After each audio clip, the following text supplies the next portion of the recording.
Liniștea.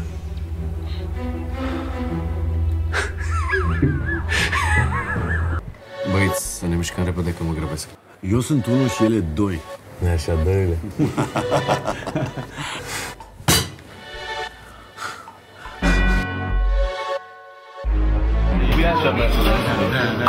Loud and clear.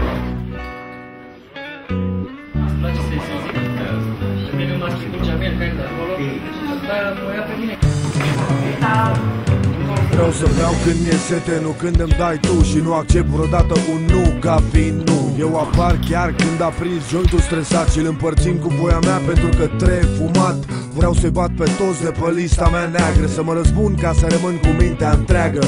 Noi bărbații visăm bătăi, femei și mașini și în general suntem neandertali fără rușini. Nu mă întreba ce nu știu când mă aflu în treabă, că n-am atitudinea modern pe lupte de negă. Cum am ajuns noi să fim prostiți de papagali și cine dracu vrea ca oamenii să fie egali? Dacă Dumnezeu răspunsul, am greșit întrebările și iată reapar iar și iar frustrările. Viața a încetat să promită ce n-am luat încă, trecutul. Vin din partea lui Igor și... If Igor says it's okay, it's okay. Luna și urletul de lup mă inspiră. Trăiește-ți visul, dacă n-ai curaj să trăiești ca un copil bătrân dependent de povești. Ăsta vrea 10.000 în 2 minute. Ești bine?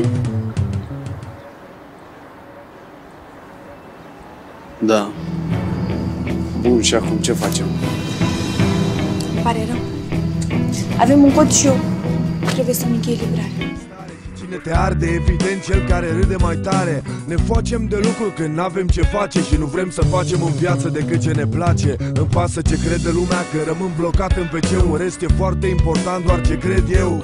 Nu mi-au muțit, tu mai muțoi că faceți bastarzi nasoi și n-o să muncească în veci cot la cot cu noi. Nația asta are o pasiune pentru trădare sau e rezultatul comunismului vara la mare? Când cuvintele tac, ascultă atent pentru că ura rămâne cel mai sincer sentiment. Hai zic că plec prin vasă mea mâine din țară și am promis că s-o ok. Băi, în ce prostii te-ai băgat? Droguri n-am, să știi. Un asasin. Un ce? Bă, tu ai nebunit? Vrei să-i faci cuiva un cadou?